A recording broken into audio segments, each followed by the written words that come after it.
Hello everyone, I am Enar Varve. Today we will discuss about online lecture of class TYBC paper CH505, it is analytical chemistry. In last lecture we have studied chemical interference and ionization interference, that is refractometry, stable refractometry compound formation. Today we will discuss about physical interference.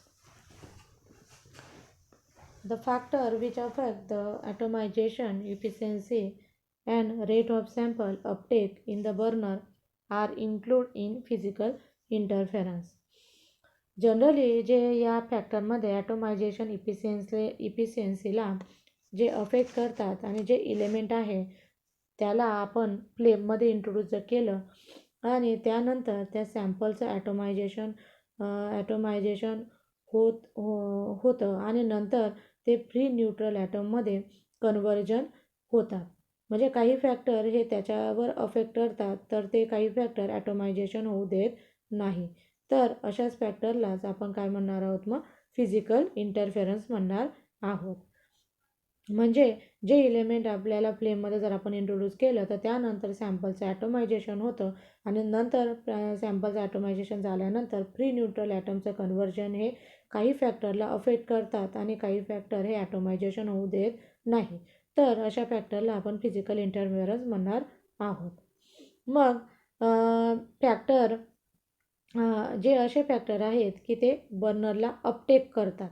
बर्नरला काय करतात, ते Uptake करतात. म्हणजे मग sample Uptake होऊन बर्नरमध्ये येतं तेव्हा ते अपटेक व्हायला सॅम्पल अफेक्ट करत असताना तर अशा इंटरफेरन्सला आपण काय म्हणतो, मग फिजिकल इंटरफेरन्स असं म्हणणार आहोत. म्हणजे असे फॅक्टर की जे बर्नरला अपटेक करतात आणि सॅम्पल अपटेक होऊन बर्नरमध्ये येतं तेव्हा अपटेक व्हायला सॅम्पल काय करतं, अफेक्ट करतं आणि अशाच इंटरफेरन्सलाच आपण काय म्हणणार आहोत, फिजिकल इंटरफेरन्स म्हणणार आहोत. मग the factors are the high solid content. मग हाय सॉलिड कंटेंटमुळे तिथे कॅपिलरी काय होते, चॉकअप होऊ शकते किंवा बर्नरच्या टिपवर ब्लॉगिंग झाली तर सॅम्पल नीट अपटेक होणार नाही.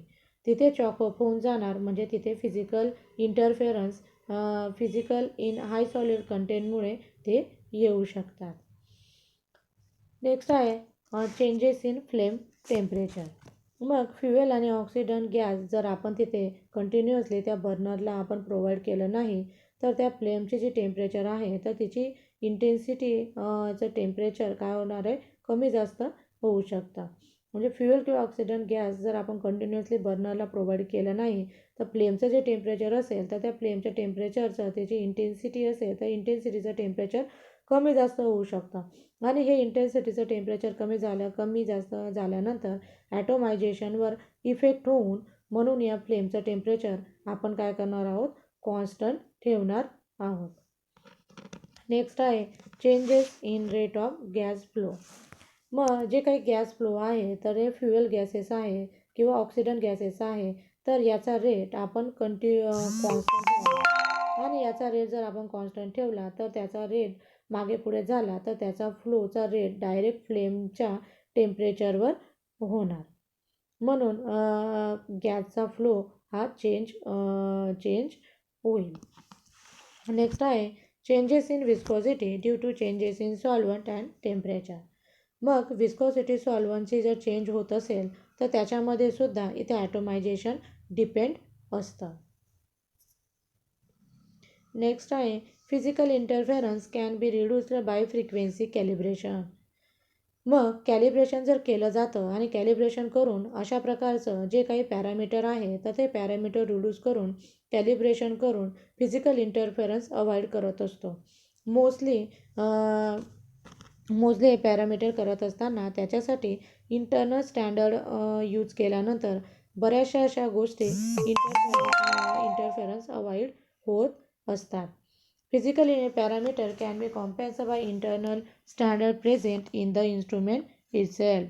म्हणजे बरेचसे काही असे इन्स्ट्रुमेंट असतात की त्याच्यासाठी इंटरनल स्टँडर्ड यूज केल्यानंतर बऱ्याचशा गोष्टी हा इंटरफेरन्सला अवॉइड होत असतात.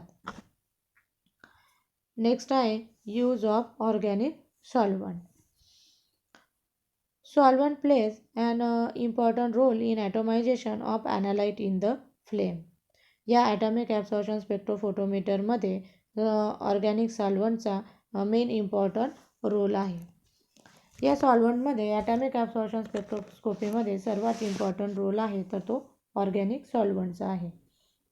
The ॲटोमायझेशन efficiency is increase Wien organic solvent is used. मग सॉल्व्हंट हे बऱ्याच प्रकारचे असतात. ऑर्गॅनिक सॉल्व्हंट असतात, ॲक्वेस सॉल्व्हंट असतात, पोलर सॉल्व्हंट असतात, नॉन पोलर सॉल्व्हंट असतात. तर अशा वेगवेगळ्या प्रकारचे सॉल्व्हंट असतात. आणि हे जवळपास आपण ॲटॉमिक ॲब्सॉर्प्शन स्पेक्ट्रोफोटोमीटरमध्ये जे ऑर्गॅनिक सॉल्व्हंट असतात त्याचा यूज केला म्हणजे आता ऑर्गॅनिक सॉल्व्हंटचा यूज केला म्हणजे क्लोरोफॉर्म, ॲसिटोन, बेन्झिन हे काय तुमचे ऑर्गॅनिक सॉल्व्हंट आहे. तर इथे ॲटोमायझेशन जे असेल तर ते म्हणजे जास्तीत जास्त सॅम्पल असेल तर ते फ्लेममध्ये इंट्रोड्यूस झाल्यानंतर त्याचं जास्तीत जास्त प्रमाणात फ्री न्यूट्रल ॲटममध्ये कन्व्हर्जन होणार आणि तर यालाच आपण काय म्हणतोय मग ॲटोमायझेशन आपण म्हणतो. मग हे ॲटोमायझेशनची जी इफिशियन्सी असेल तर ती केव्हा होते मग जेव्हा ऑर्गॅनिक सॉल्व्हंट यूज केल्यानंतर ॲटोमायझेशनची इफिशियन्सी ही काय होते मग इन्क्रीज होत असते.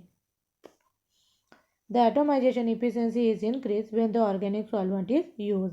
जेव्हा ऑर्गॅनिक सॉल्व्हंटचा यूज केला जातो तेव्हा ॲटोमायझेशनची इफिशियन्सी काय होते मग इन्क्रीज होत जाते.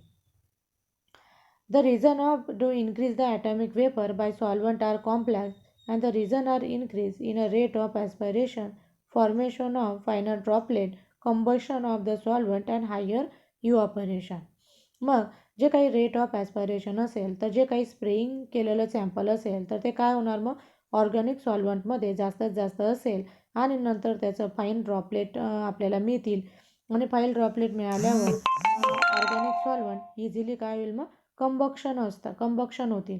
म्हणजेच त्याला आपण जर बर्नरमधून ते काय होतील मग बर्नरमध्ये कंबस्ट होतात म्हणजेच त्या बर्नरमधून ते इव्हॅपोरेट होतात. म्हणून आपण या ऑर्गॅनिक सॉल्व्हंटचा यूज करत असतो. The sensitivity is increased 3 times by adding the miscible solvent like acetone, direct addition of the solvent in the sample. मग जर एखादं सॅम्पल हे ॲक्वेस सॅम्पल आहे किंवा ॲक्वेस सॅम्पलमध्ये आपण ॲसिटोन जर मिक्स केला आणि ॲसिटोन मिक्स केल्यानंतर जे काही ॲटोमायझेशन इफिशियन्सी आहे तर ते काय होते मग इन्क्रीज होते. एखाद्या सॅम्पलमध्ये ॲक्वेस सॅम्पलमध्ये जर ॲसिटोन मिक्स केला आणि ॲसिटोन मिक्स केल्यानंतर ॲटोमायझेशनच्या इफिशियन्सी आहे तर ॲटोमायझेशनची इफिशियन्सी आहे तर ते काय होते मग इन्क्रीज होते.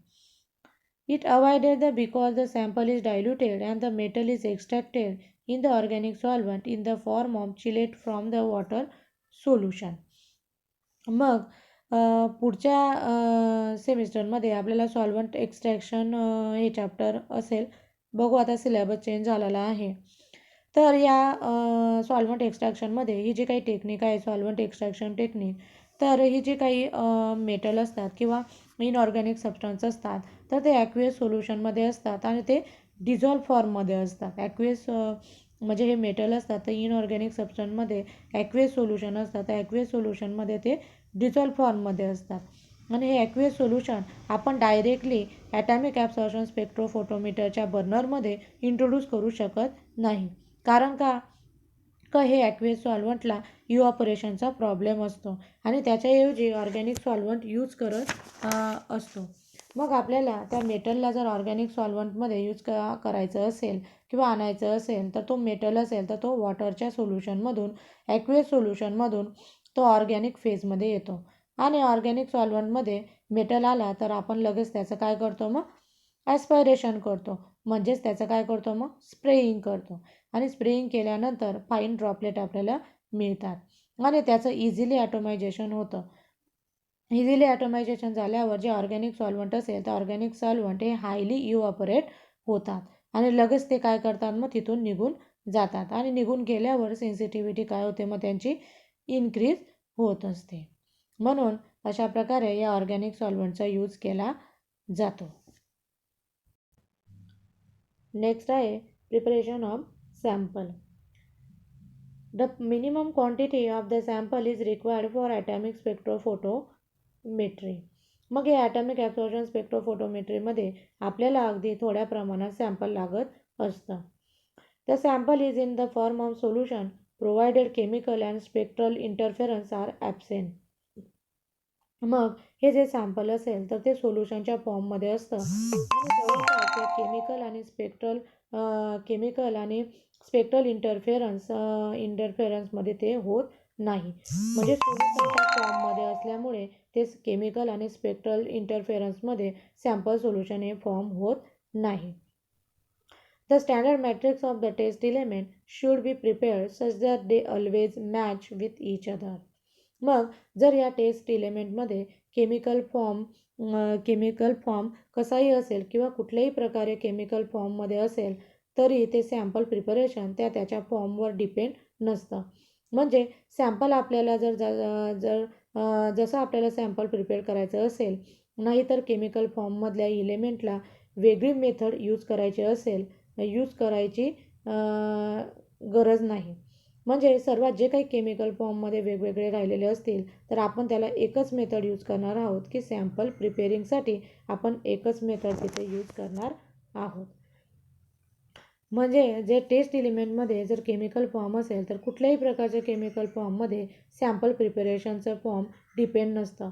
म्हणजे सॅम्पल जर आपल्याला प्रिपेअर करायचं असेल नाहीतर केमिकल फॉर्ममधल्या इलेमेंटमध्ये जी वेगळी मेथड असेल तर यूज करायची असेल तर सर्वात जे काही केमिकल फॉर्ममध्ये जे वेगवेगळे सॅम्पल असतील तर आपण त्याचा एकच मेथडमध्ये यूज करणार आहोत. तर सॅम्पल प्रिपेअरिंगमध्ये साठी त्याचा आपण यूज करणार आहोत. While the preparing the sample, chemical interference are removed by adding the suitable reagent in the sample. मग बऱ्याचशा एलिमेंटमध्ये काही बायोलॉजिकल सिस्टीम असतात, काही झाडात असतात किंवा पानात असतात, काही बायोलॉजिकल सिस्टीम असतात आणि अशा ज्या सिस्टीममध्ये इलेमेंट असेल की त्या फ्लुइडमध्ये फ्लुइडमध्ये असतील किंवा मग ते सॅम्पल इलेमेंट ब्लडमध्ये असतील किंवा मग सेरममध्ये ते किती आहेत, फ्लुइडमध्ये किती आहेत किंवा मग ब्लडमध्ये किती आहेत. तर हे जर आपल्याला डिटर्मिनेशन करायचं असेल तर अशा वेळेस जे काही सॅम्पल प्रिपेअर करणार आहोत तर ते सॅम्पल आपण डायरेक्टली स्प्रेइंग केलं तरी चालतं. आणि स्प्रेइंग केलं म्हणजे त्यांना कुठेतरी ते सॅम्पल प्रिपेअर करायची गरज नाही. जर ब्लड आलं तर त्या ब्लडला आपण स्पेक्ट्रोस्कोपीमध्ये इंट्रोड्यूस करणार आणि त्याचा आपण डिटर्मिनेशन करणार. किंवा एखाद्या फ्लुइड असेल तर त्या फ्लुइडला आपण डायरेक्टली तिथे इनकॉर्पोरेट करणार आणि मग त्या ॲटमला तिथे एक्सायटेशन होऊन डिटर्मिनेशन करून होणार जेव्हा आपण ते सॅम्पल प्रिपेअर करणार तेव्हा.